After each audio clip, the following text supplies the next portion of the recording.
So, good morning and welcome to Scotch and Watch, where I get to chat with experts to break down the most important trends in AI, media, and more. And today, well, I'm actually thrilled today. I'm joined by one of the most listened to commentators in the emerging market of AI. So, hi there, Tim Lee. Tim, there he is.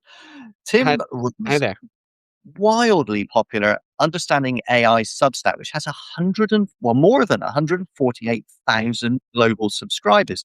But before that, he was a reporter at the Washington Post, at Vox, at Ars Technica, and today he's joining me to give his insights on the health of the big AI players and who might just emerge top, which is going to be a great chat. And also, we're going to have a conversation about something that is close to all of our hearts, which is AI representing an AI jobs Armageddon for everybody? Or is it going to do like the internet did, create new opportunities and new employment chances? So I've been really looking forward to this one for a while, Tim. Thanks so much for coming on. I really, really appreciate it.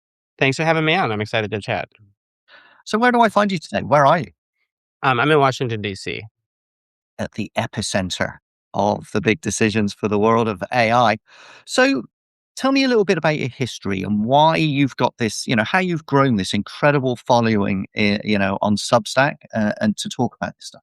Sure. So I studied computer science in undergrad and grad school. And then I was a journalist for about 10 years. I was at the Washington Post for about a year. I then was part of the group that left the Washington Post to start Vox. Was there for about 3 years, covered technology and AI for Ars Technica for about 3 years. And then when some of my friends started to have success with Substack, I started in Substack, and I started a newsletter called Full Stack Economics that was not that popular. And so when ChatGPT came out in 2022, I thought it was amazing. Having covered AI and tech in the past, it was just very obvious to me that it was going to be a huge deal. And so basically immediately I started thinking about, should I switch my beat and start covering AI? And so in March 2023, I launched Understanding AI. And I've been doing that for almost 3 years now. And I tried to um, explain AI. I mean, like it says on the tin, I try to explain AI in a way that's accessible to a pretty broad audience, but with some technical depth and looking both at how the technology itself works and also the impact it's having on the broader world. What was the trigger in your mind that this was going to be a game changer in terms of AI? Why was AI the thing that you thought, that's it, that's going to be a big shift? It was just interacting with ChatGPT. It was I had heard about GPT-2 and GPT-3 prior to ChatGPT, and I had on my sort of mental to-do list, I should try to get access to it and play around with it because it sounded interesting. But I was not paying close attention, and so when I think like a lot of people, when OpenAI made it a user-friendly app that you could just go to the website and try it, I tried it, and it just wildly exceeded my expectations. And I think I just had the same basic reaction a lot of people did, that this is amazing. But I think having covered a couple of previous things like that, like cryptocurrency, for example, I was very early writing about Bitcoin, but did not sort of make that my main beat and kind of ride that wave. I felt like I'd seen this movie before, and I also think AI. I think cryptocurrency has a pretty mixed record in terms of its effect on the world. And I'm just kind of more optimistic that AI will ultimately have positive uses. And so it just seemed very obvious to me that this was going to be a big important technology. There's also around the same time the image models like Stable Diffusion were coming out, so it's pretty clear it wasn't just this one kind of breakthrough. It was the deep learning in general was coming to fruition, and I expected to see progress on a bunch of different fronts, that all of which would require kind of explaining to a larger world. Yeah, coming to fruition is kind of the way I felt about it. So I think I started an AI company in 2014, and Hmm. so I was using natural language processing and some of these technologies. But what we hadn't seen was effectively the product market fit. The technology had existed for a long time, but somebody needed to turn it into a format that would have mass appeal and make people like you and I just go, wow. And it was GPT that did it, right? The first time I saw it and asked it a question and got a response. I'd always believed the future of news telling and information dissemination would be audio and visual and more human like rather than just writing it down. And Yeah. that felt like the moment to me that it just went bang. And then, of course, that unleashed a wave of innovation. And that's really what I wanted to talk about today. So we've got multiple players in the top of the tree on AI now. We've got Google and we've got Microsoft's giving it a go. We've got OpenAI giving it a go. We've got everybody's playing in this space. You're deep in this, very analytical. Who do you think's winning this race? And what's your kind of prediction for the kind of next 6 months? What do you think's kind of the really important part? hmm so I think the conventional wisdom says that Google, Anthropic, and OpenAI are the leaders. That's been true for a couple of years now. I think that's correct. I think those three companies have the best models, and each of them also has, I think, has a very compelling business model that will allow them to stay, at the frontier. And so I would see them as the leaders. Meta, I think, had a stronger claim to be a leading lab like a year ago and has fallen behind a little bit. They've spent a ton of money, and so we'll see. If they kind of that helps them kind of catch up again. And the next AI is impressive in some ways, but I think has not quite reached the frontier. Partly because I think they haven't really figured out a business model like they have. Elon Musk is very effective at building infrastructure, and he's like done some very impressive training runs. But they haven't, I think, quite figured out like who's the like core market for XAI products.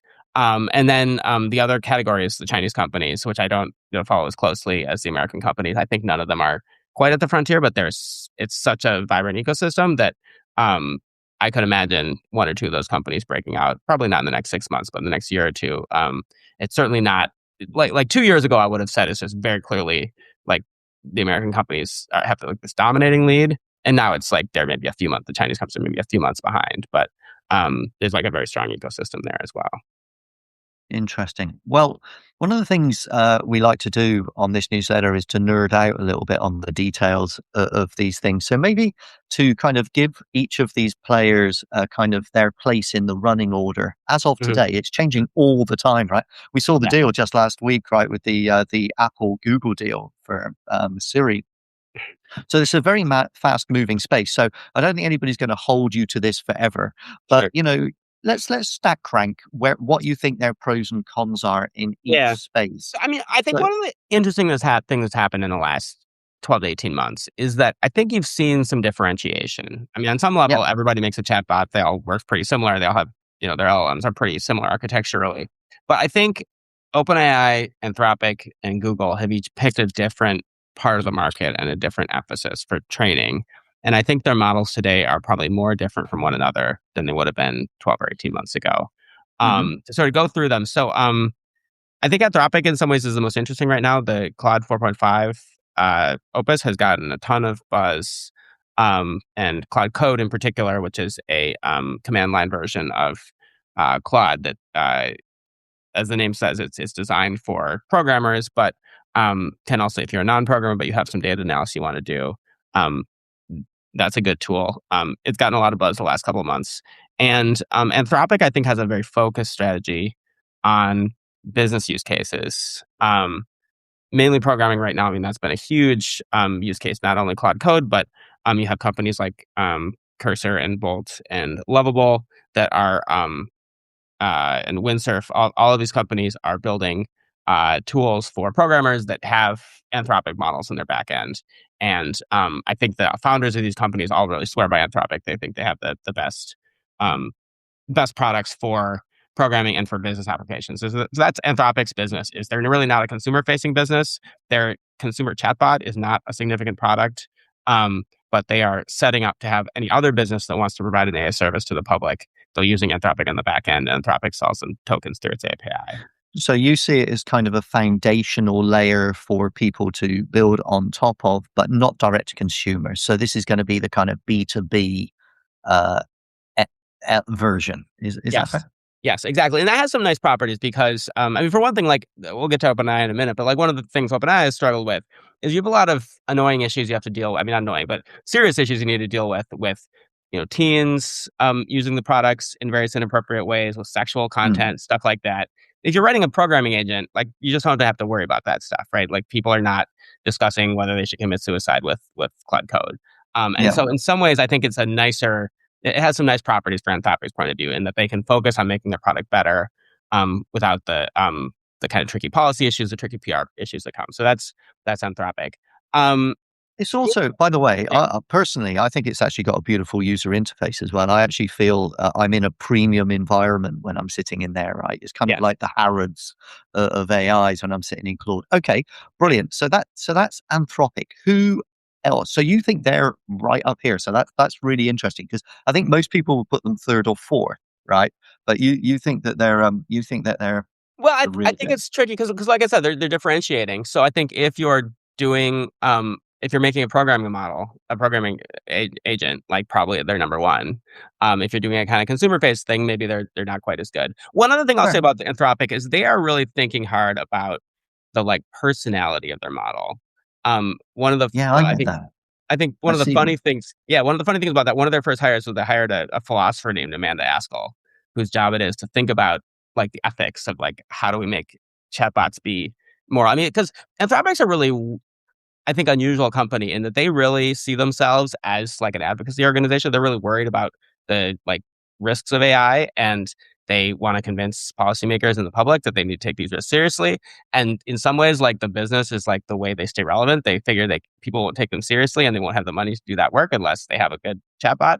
Anyway, so they are really focused on having Claude have like a pleasant personality, which in a way I think might actually help with their business use because like not only is it's not just like the how polite they are, but also things like having a work ethic. It seems like Cloud Code really will like keep working. It's hard to know if it's like a coincidence or if it's really because of that. Anyway, so that's the other thing I say about Anthropic.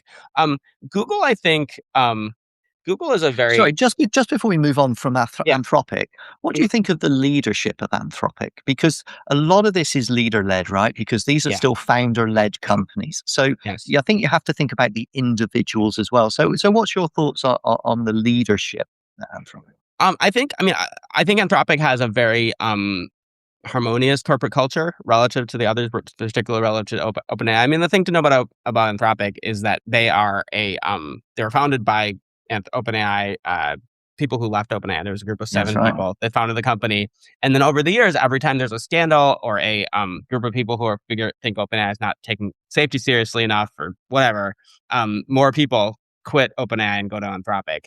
And so it has a very cohesive culture. I think a pretty healthy culture. Um, I don't have, I've never met Dario Amodei, so I don't have like a ton to say about him, but he seems to be pretty popular and like a pretty effective leader. Well, what you've just described answers leadership, doesn't it? If people are Yeah. leaving one place and going to another. So sorry, I interrupted you. You're Yeah. going to move on to Google. So Yeah, so Google is in some ways similar in that they are also well they're different. So they're an engineering focused company, and so I think the thing that's distinctive about them they have they built their own computing chips called TPUs that are an alternative to the Nvidia chips that most other companies use, and they have a lot of experience building big data centers. And so the thing they've really been good at is just like producing like cheap tokens. Like if you just want a pretty good LM that's like really cheap and really fast and like works anywhere in the world, Google's the company to go for. And they just have a really deep bench. I mean, obviously they invented the transformer architecture almost 10 years ago, and they just have a ton of talent. And so they are kind of an all around player that's focused um, on like good performance, low cost, efficiency. But they have, I think, less personality and less kind of focus than Anthropic does. I mean, Anthropic as a startup really needs to be focused. They need to pick the one thing they're going after, and it's just like coding and business use cases. Whereas Google has kind of has their fingers into everything they're doing. They got like this very popular image model called Nano Banana. That's I think probably the leading model for that. They're trying to put Gemini into the Google search results and into Gmail and Google Docs and everything else. And they also have a consumer chatbot that is gaining some traction, and they're selling a ton of tokens through their API to other business customers. And so they're just kind of doing everything. And I think, they're what you'd expect from a big company. Like, don't have as much personality. In some ways, their products aren't super interesting, but they have this big install base, and they have solid products that are very affordable. And so they'll just their goal is they're just going to kind of steamroll everybody by just like being the big incumbent and like executing competently. I love your description. It's got a big install base. Yeah, I mean, Google basically is the install base of the world, isn't it? So they could pretty much build anything, and they'll find a Yeah, billion and I people that think want to use it. yeah, exactly. And I think that's the threat to the other two companies is that if the other two companies can't distinguish themselves, then people will use the default. In some ways, in the similar way that like Slack had so much momentum a decade ago, they were like very in like my circles, like everybody used Slack, but then Microsoft just like rolled out Teams to everybody who was on Windows or Office and wound up being a bigger product because it's just like Microsoft already had a relationship with like a majority of the potential customers of the world.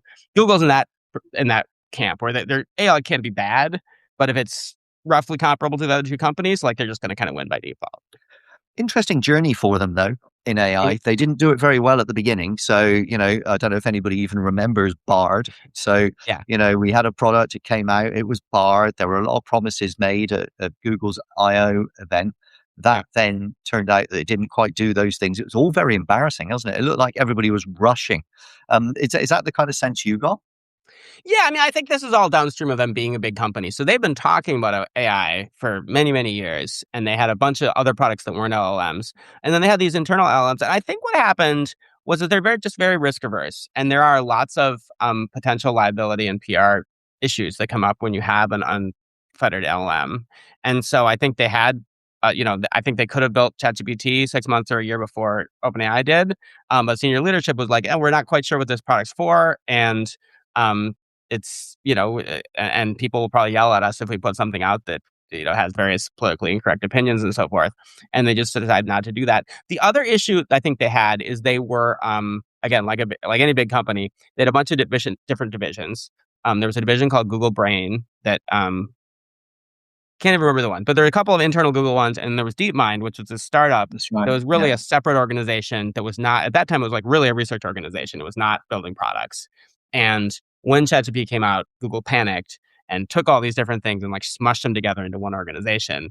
And that went really poorly at first, just because I mean, as you know, as having I think managed people in the past, if you just take a bunch of organizations and push them together, you're going to have Yeah. Don't chaos. always fit. It's not like Lego, right? They're all different Yeah. shapes. Yeah. And they Um, all want to be the winner. So you yeah. also have to recognize the competition. Those two businesses you're talking about were set up to compete with each other in Yeah. Google, right? To advance Yeah. faster. And you can't just then throw them together and expect it to Yeah. work. Exactly. So all through 2024, you had this hype about Gemini's coming. They're putting so much compute in it, and Gemini 1.0 was not good at all. But they just kept, they just have a ton of talent, and they kept grinding at it. And Gemini 1.5 was okay, 2 was better, 3 is quite good. And so I think it's just taken them a couple of years to find their footing, figure out who their talented people are, build a structure. But now I think they've got it pretty well figured out. And um, I would say. I guess if you force me to stack rank, I think you could argue they're the leader right now overall. I mean, again, it's like different companies lead in different things, but Google has this kind of all around thing where they have a solid models in kind of Yeah. all the categories, and their existing relationships and their low costs mean I think they're going to be gaining ground in the coming months. So I would have been doubtful about that even a year ago. But even I have now found myself back in the Google family. So I was an OpenAI user, used it all the time. But as I put more and more and more pressure on it, and I've asked it to raise its bar, and I've started to build projects and started to ask it to analyze these things, it started to slow down. I can see I can just see the grinding of some gears in there a little bit. And Yeah, so if I go and do the same really heavy lifting work over at Google, it delivers quickly. And you're kind of starting to see the benefit, or it feels to me that I'm seeing the benefit of true scale on something that's so compute intensive. yeah, Do you think that's a fair analysis? Are yeah, you seeing absolutely. anything like that happening at OpenAI? In terms of Or just grinding. yeah, and it's starting perhaps to struggle a little bit with just the pace and the scale of what's being put upon it. Yeah, I mean, I'm not really sure what's going on in OpenAI. I think they're struggling. I think the thing to say about OpenAI, I think, is that their like advantage and their curse is that ChatGPT is the brand name everybody knows, and so everybody's default if they want a chatbot, they go to ChatGPT, and that's very valuable. Obviously, OpenAI wants to keep that, but I think it has and it's led to OpenAI being the consumer-facing company, right? Like Anthropic is focused on business users. Google's mostly trying to serve its existing base of various, each of its individual businesses is trying to supply tokens to them. Humanity. It's trying to serve humanity. Yeah.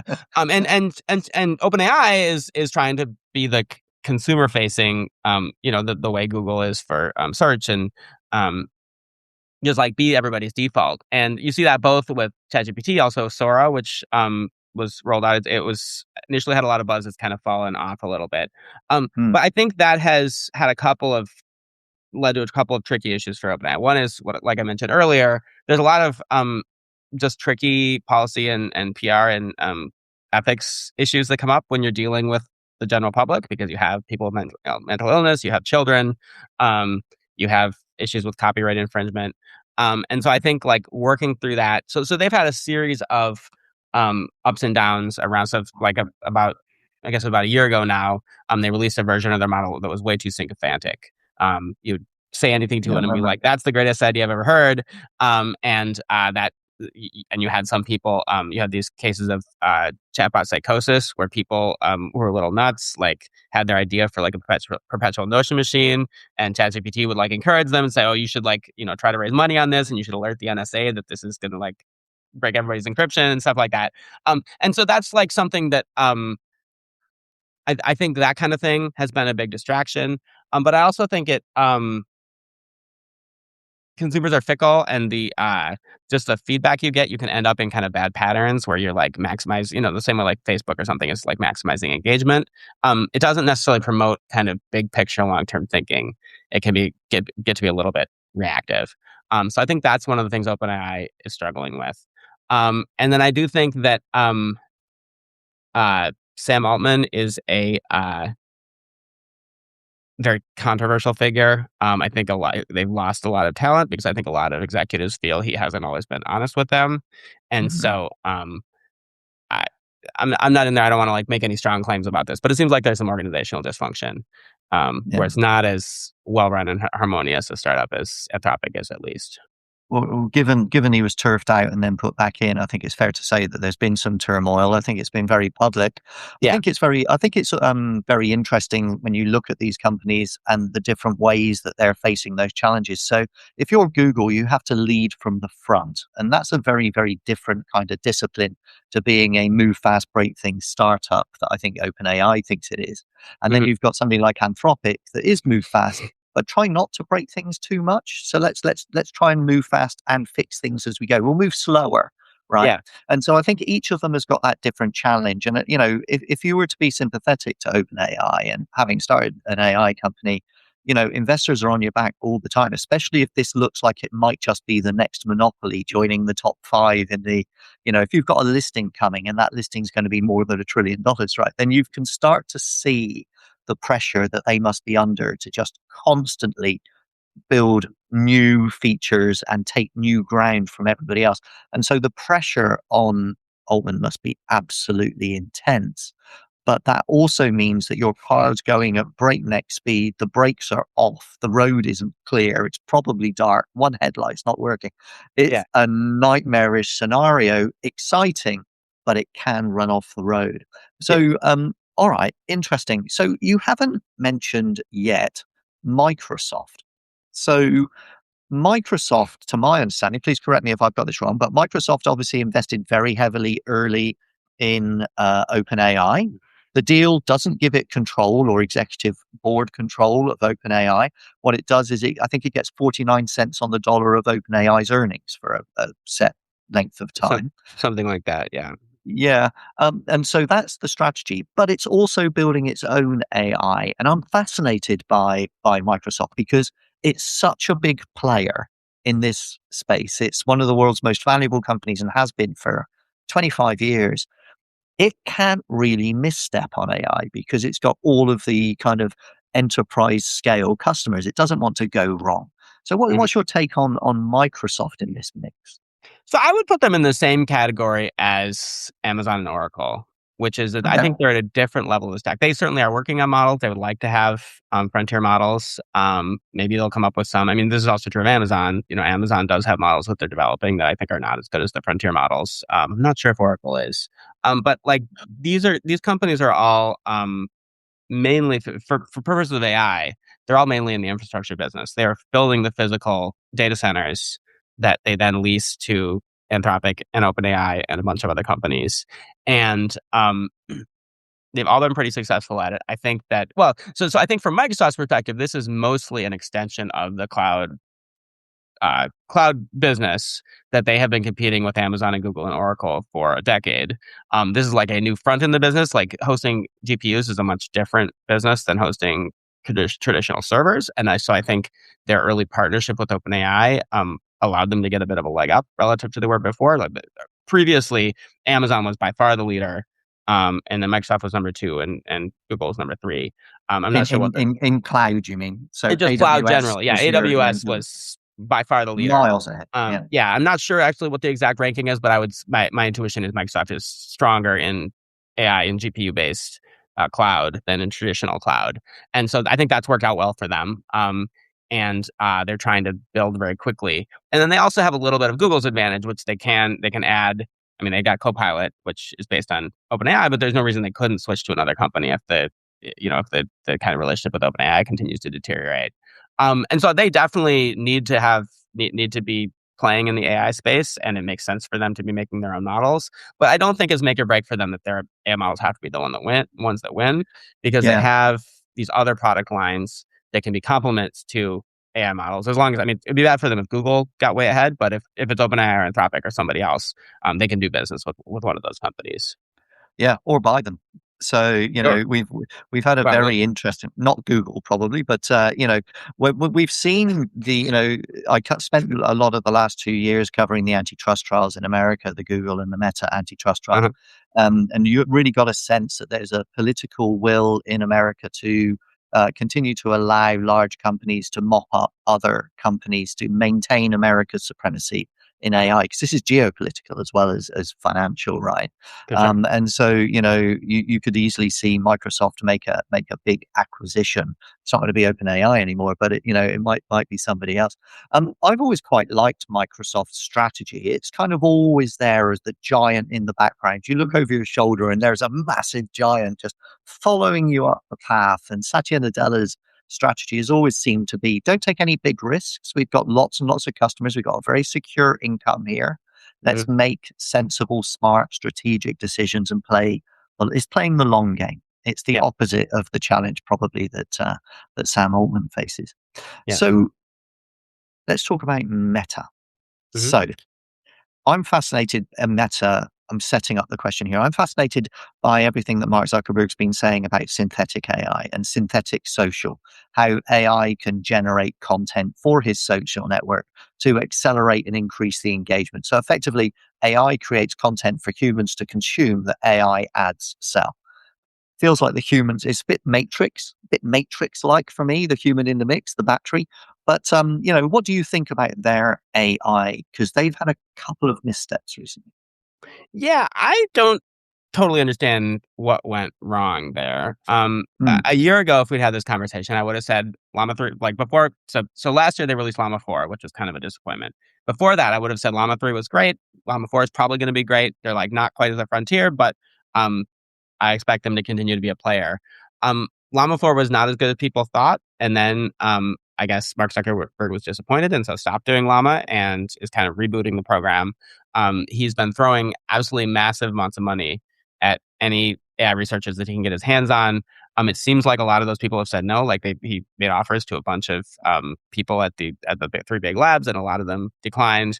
But they're trying to reboot that effort and build new um, have a new line of LLMs that they hope will be at the frontier level. I think one of the things that's interesting about Meta is that Facebook and Instagram and their like stable existing products is big enough that they don't need an external market for their LLMs. that's right. One of the things any of these big tech companies is really concerned about is they don't want to be in the position that Facebook has been with respect to Apple and Google, where if Apple were to decide to take Facebook, the Facebook app out of the Apple App Store, that'd be really bad. Or if they say, sorry, you can't ship XYZ feature. And so Facebook wants to control its own destiny. And so just making sure they're not dependent on somebody else for an LLM is worth billions of dollars to them. They can use the LLMs to target ads better and do moderation and stuff. And so I think that's part of why Facebook was more open to an open source model than other people, because they don't need to make money externally. They can it's just profitable for them to use it internally. And so then for various reasons, I think for recruiting, for just Mark Zuckerberg, feeling proud of himself, they decided to make it open source. I don't know if that will continue, but I think that means that they're in position to continue being a player. Not just that Mark Zuckerberg has a lot of money, but they need an LM. They don't want to depend on Google or somebody for it. And so I think they're going to keep trying. That's a fascinating point. So you're basically saying that the social media networks across those three platforms, Meta, or Insta, Facebook, and WhatsApp's over 3 billion people globally. And so that is an economy in its own right. You can run an entire AI economy just within those three products and still make a ton of money. I mean, the numbers, I keep the numbers on the wall. So their revenues for last year were $164.5 billion. Inside those three platforms. And that was before they added ads to WhatsApp, which is the largest product of all. And so you can see how that suddenly AI just accelerates its ability to do that. So that's really interesting. Okay, let's move to XAI. So last one in my list. I just haven't interacted with this because it just feels dangerous to me from the outside, and I'm just not sure that I need it in my life. So you tell me what I'm missing, or have I made a good judgment? No, I mean, it depends on what you consider dangerous. I think the other companies are risk averse in terms of, in various ways, but including kind of brand safety. And so they don't want to have, sexually explicit content. They don't want to have racist content, etc. And Elon Musk has a higher risk tolerance than the others. So I think he's carved out Grok's reputation as it's kind of the LM that will do stuff that the other LMs won't do for you. It'll it won't hedge as much. It will refuse fewer prompts than other people. And if you want that, I mean, sometimes it is annoying when you ask an LM not to do something and it does it anyway. It's annoying when you ask an LM to do something and it refuses. And so if you want an LM, they'll kind of do whatever you ask it to. Grok is the choice. And I think it's I think it's so I think that the downside to that is many companies are risk averse and do not want anything to do, especially after this Mecha Hitler incident a few months ago. I think part of what's happening is Elon Musk is very annoyed that the other LMs are supposedly woke, but they're too left wing. And so he tried to push his LM to be not so left wing, more to the right. And the way that worked out was that it went way to the right and it sometimes seems anti-Semitic and just very far right. And so there was a period of time where it was saying explicitly Nazi stuff, and at one point it described itself as Mecha Hitler. And that seems bad for if you're trying to kind of get mainstream companies to do business with you. That's probably not the brand you want. And so I think that's been quite damaging. So I don't know. I mean, I would say I'm not super optimistic about it, but I do think that there's a long history of people underestimating Elon Musk, and so and I think he is very talented at certain aspects of logistics and at motivating teams of engineers. And so I would say my base case is that they continue to be number 4 or 5 and do not end up being a significant player, but there's a 10 or 20% chance that they'll figure something out that other people didn't, or just kind of out hustle other companies and ended up in the top tier. So that raises a really interesting question around, and this must be something you noodle on all the time, which is, if this is a generational shift in the way that information is created, circulated, distributed, monetized. I mean, it's a whole new web. It almost feels like .com is so last year, and this is now .ai. This is going to be where we're heading. Yeah. You do kind of, actually, sorry, don't let me leave the question. Do you think that we want this to be well grounded, or do we want it just to be free to go everywhere and anywhere? And are we comfortable with it creating a new reality, if you like, for everything, a new virtual reality for everything. How do you feel about all that stuff? Because to your point, you've got careful players and you've got less careful players, right? Mhm. Is this kind of natural selection, or do you think that's a dangerous play? To have kind of consumers choosing which Yeah, I mean, we've seen in social the experiment of what happens if you give everyone in the world a pen with no limitations, right? yeah And it can create problems. Yeah. yeah If we do it with AI, it's kind of that 10x, yeah right? So I guess that's my kind of question. I, How do you feel about that? I mean, I do think that this is going to be one of those generational technologies like the internet, maybe even like the printing press, where anytime you dramatically change people's ability to communicate and generate content and share content, that can have big social impacts. As we saw, I think Donald Trump is not president if like social media hadn't been invented a decade earlier, and so I think we will see outcomes like that. 50 years from now, we'll look back and say, yeah, AI really changed the political system, changed the culture. I think it's hard to predict what the direction will be. It's easy to imagine that it'll kind of continue the kind of balkanization we saw with social media, where individuals are even more empowered, small groups are even more empowered, and so it becomes harder and harder for established institutions and gatekeepers to kind of keep things under control. But I could also see it going the other direction. I mean, one of the interesting things we've seen, despite those kind of negative things we said about Grok, one thing you see is like when you're on Twitter and somebody makes some claim that sounds wrong, you can do at Grok, is this true? And it'll do a fact check, and most of the time, its fact check is correct. And I think one thing you could have is kind of a homogenization of culture, where there's like these 3 or 4 or 5 um, LLMs that are like everybody's source of truth, and that gives those institutions a lot of power. But if most of them are like responsibly run, maybe that gets us a little bit closer to, I think, the positive aspects of the 20th century, where everybody's watching 3 TV networks and reading the same daily newspapers, and that actually was a force for more stability. I'm not definitely not saying that's is going to happen or is the only thing that's going to happen. I mean, there's also going to be open source versions and probably you know, new apps and social media things that will have other kinds of unpredictable effects. But I think it's really hard to game out because I don't think we yet know kind of what the structure of this market is going to look like, right? Is it going to be is there going to be one chatbot that has 70% market share the way that Google does the search?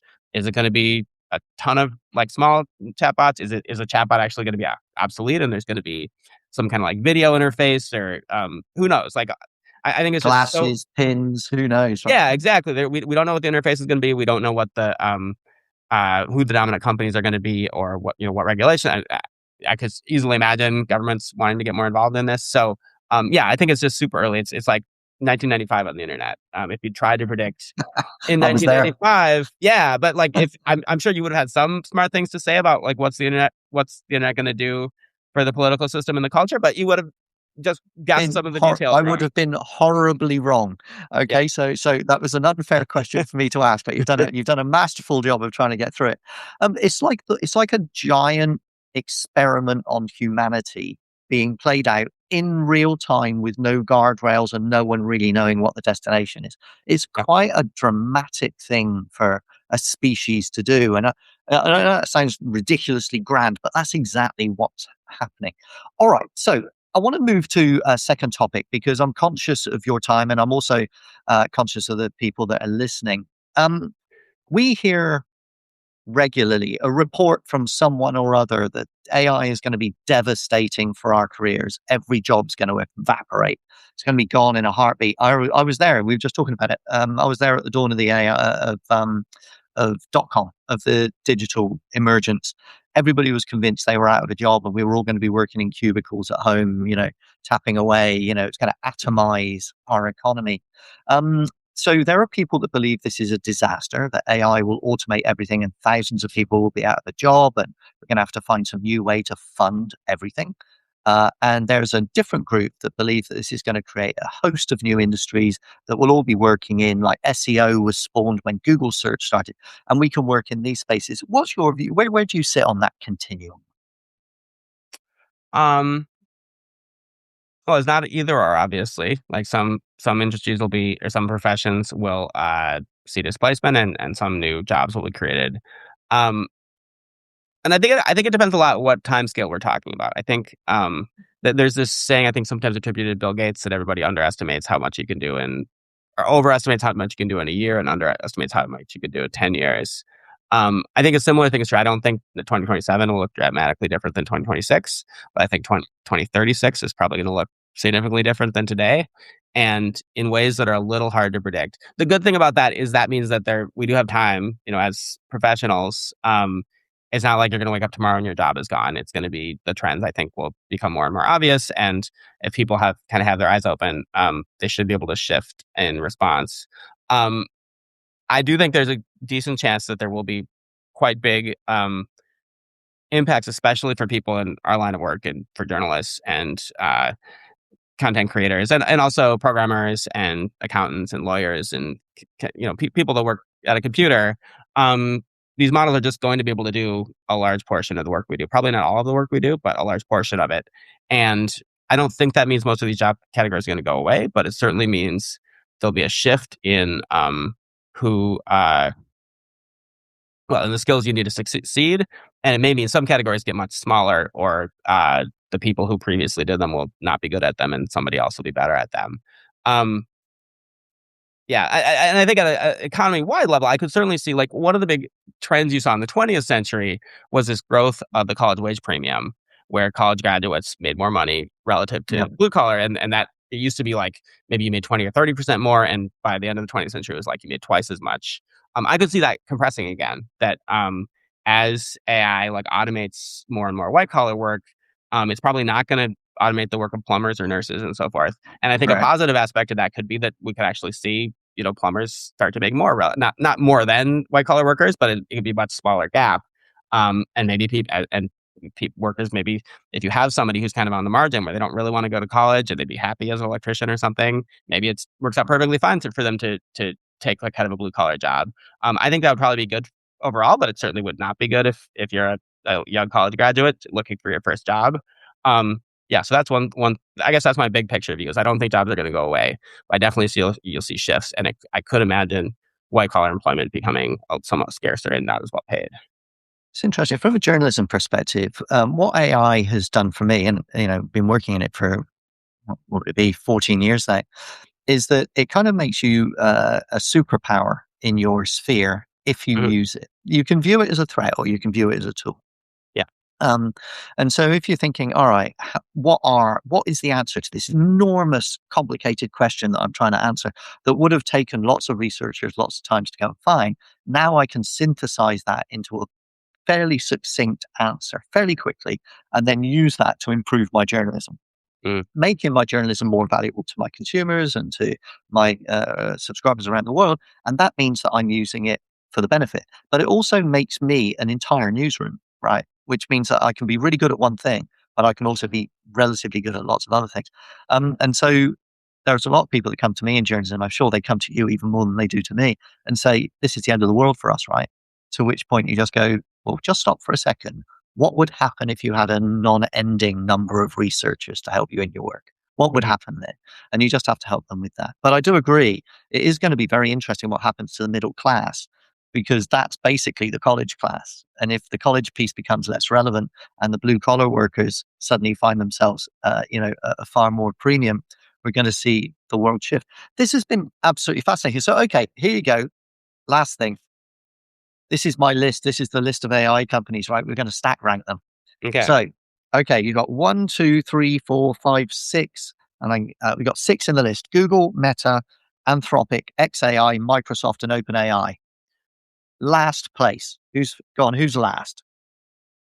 I really think Microsoft's in a different category. If we're talking about frontier model performance, then you have to put Microsoft last, because I think they're not in that game the same way the others are. Okay. So they're strong in other markets, but yeah. In the frontier model, you got Google, Meta, Anthropic, XAI, and OpenAI. Yeah. For you want number 1 or number 5 here? 5. I'm working 5. from the bottom. Yeah, we'll do XAI. 5. Okay. Google, Meta, Anthropic, OpenAI. Who's fourth? Meta. I think there's a big question mark about Meta. Right now, right now their Llama 4 is not good. I think they have a decent chance of coming out with something really good this year, but they might be behind. But anyway, 4. Put them at 4. Unlimited amounts of money and a wildly ambitious CEO helps you get up those charts normally. Okay, they're fourth. Okay, we're getting down to the top 3. So you've got Google, Anthropic, and OpenAI in the top 3. Who's third? OpenAI. Third. Interesting. All right, this is it. Billboard 100. Google or Anthropic? Who's second? It's close, but I'm going to say Google's second and Anthropic is first. Wow. Have you got tons of money in Anthropic? Is that what's happened here? No. That's a big call. Yeah. You think that that's going to be the foundational AI platform for engineers and for, the baseline for this going forward? Yeah, I think they are. I think they started focusing on that particular market earlier than others and have really been focused on it in a way that the other two companies are both more chaotic. Like Anthropic, just like this is their thing. And so I think they've maintained that lead, and I think it's going to be growing faster than the others. So, I mean, they're much smaller in terms of revenue than the other two. So, I don't know if they'll necessarily actually be making more money by the end of the year, but I definitely expect the fastest growth. And I think the most sophisticated users have been shifting in their direction in recent months. Tim, that's amazing. Well, I'm so glad we managed to find some time for this chat. That's been really insightful to me. It's been an absolute thrill. Thank you so much for investing your time. Thank you to the audience for joining. And I really, really appreciate it. Let's catch up again soon. Amazing. All right, thank you. You. It was fun. Bye. Have a good evening.